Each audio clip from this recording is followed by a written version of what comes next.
उसके लिए वाद विवाद के लिए तो उसमें उन्होंने अकुल, कुल तथा कुलाकुल नक्षत्र, उन्होंने उसमें 3 संज्ञा में उनको बांटा।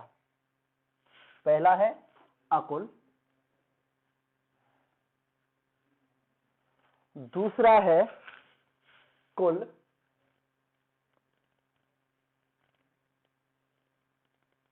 तीसरा है कुलाकुल।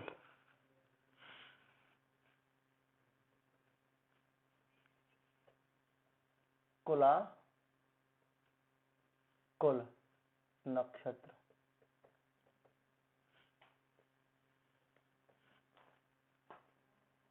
वाद विवाद में वाद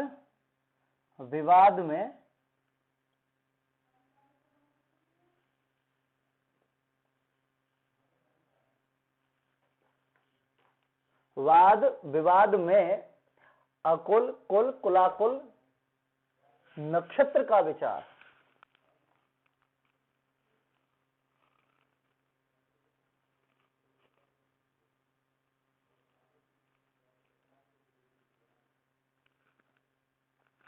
तो इसमें आप लिखेंगे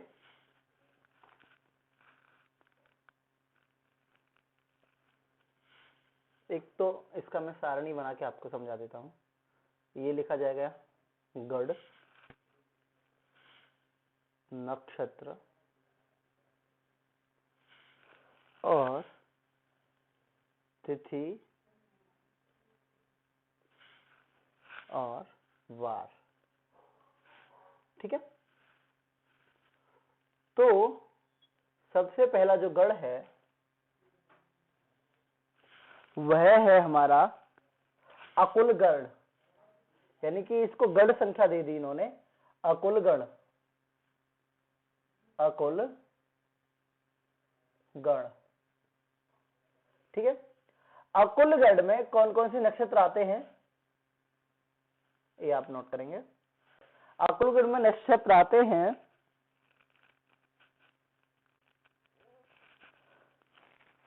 स्वाति,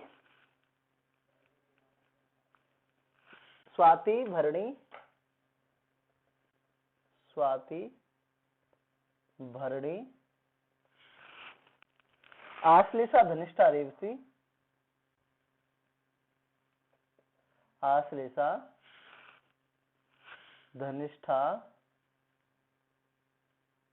धनिष्ठा, रेवती, हस्त, अनुराधा, पुनर्वसु, हस्त, अनुराधा, पुनर्वसु, ध्रुव संज्ञक। ध्रुव संज्ञक पता है कौन कौन से होते हैं?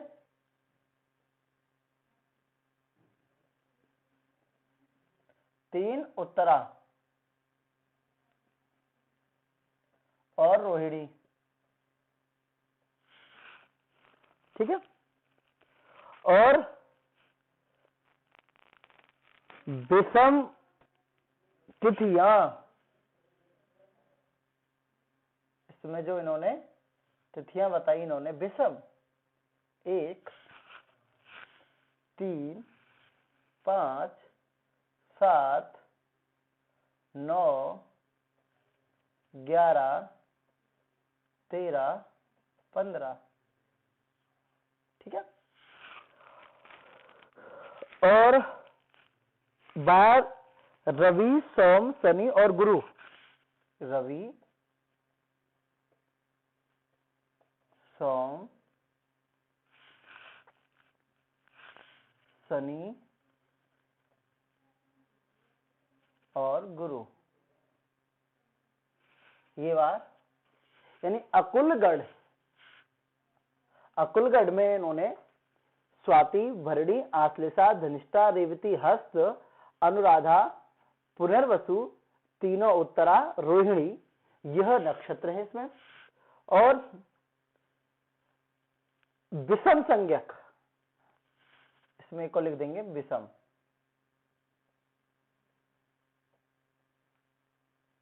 विषम संज्ञक तिथि, तिथियां इसमें कौन सी होंगी? विषम संज्ञक तिथियां।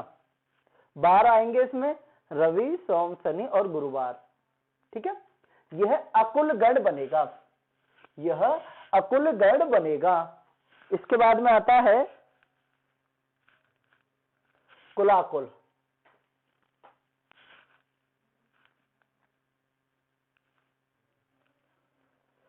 कोई बात नहीं है,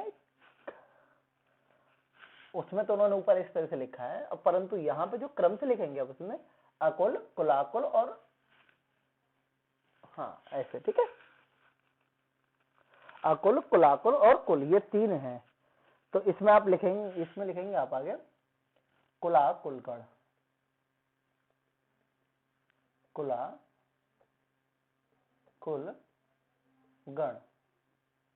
ठीक है, सेम इसी में लिखेंगे। तो इसमें जो नक्षत्र है मूल, शतभिषा, मूल, शतभिषा,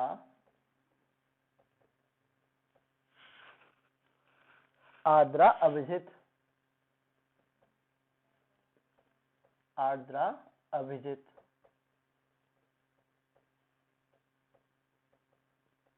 अभिजित, यह चार नक्षत्र हैं इसमें। और दशमी, षष्ठी और द्वितीय, यानी द्वितीया, षष्ठी और दशमी, ये तिथियां हैं। द्वितीया, षष्ठी और दशमी ये तिथियां हैं। और इसमें बुधवार है, केवल इसमें बुधवार,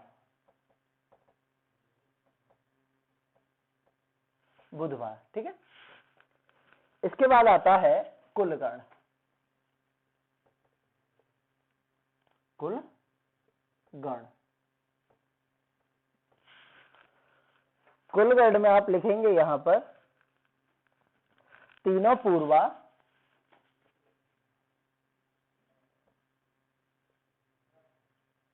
तीनों पूर्वा,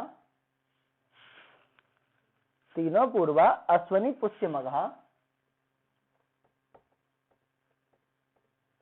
अश्वनी, पुष्य, मघा,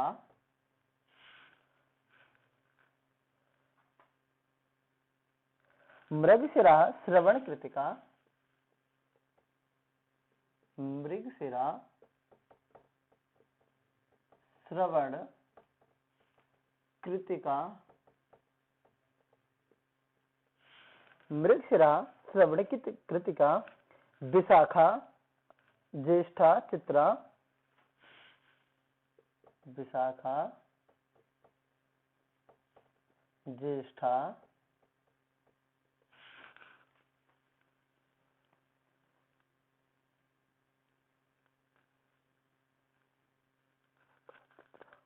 कृतिका, सॉरी विशाखा, ज्येष्ठा, चित्रा, ज्येष्ठा, चित्रा, यह नक्षत्र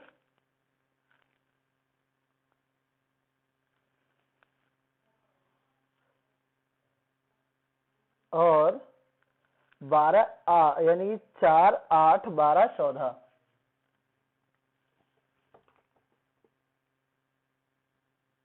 4, 8, 12, 14 ये तिथियां और शुक्र और मंगलवार, शुक्र और मंगलवार को कुलगण योग होगा। ठीक है, इसके बाद में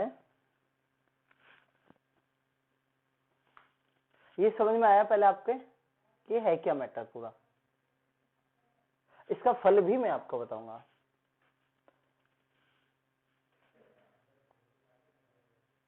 ठीक है, मैं आपको बता रहा हूं। इसमें अब लिखेंगे अकुलगढ़, अकुलगढ़ में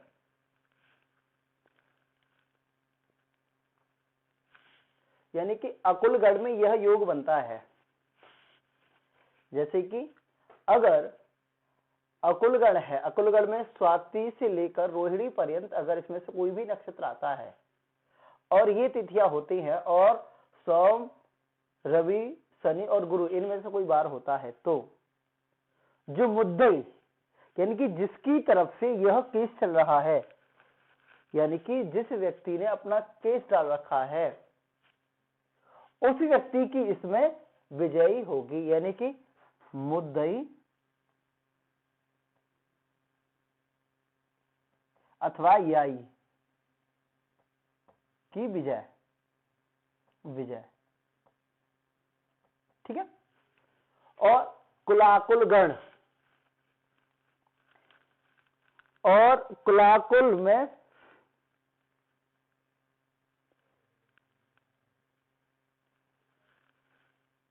कुलाकुल वाली स्थिति बनती है, यानी कुलाकुल जो मध्य का है, इसमें दोनों में संधि होती है।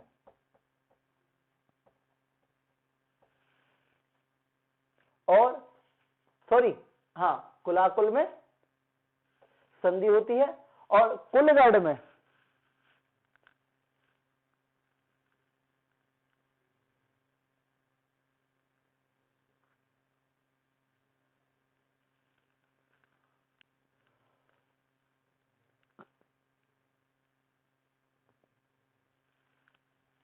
इसमें दो एक मुद्दे होते हैं, एक होता है स्थाई यानी जिसने डाला है, और एक होता है दूसरी पार्टी का, दूसरे सामने वाला।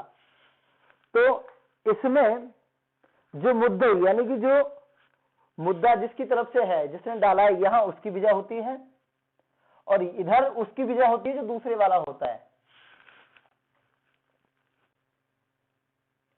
स्थाई मुद्दा लिए इसको बोलेंगे स्थाई, स्थाई मुद्दा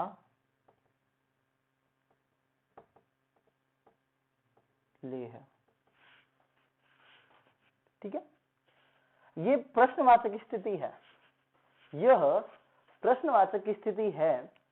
यदि आपके सामने अगर वाद विवाद से संबंधित कोई प्रश्न आता है तो इसका विचार करें, उसके बाद में उसको बताएं,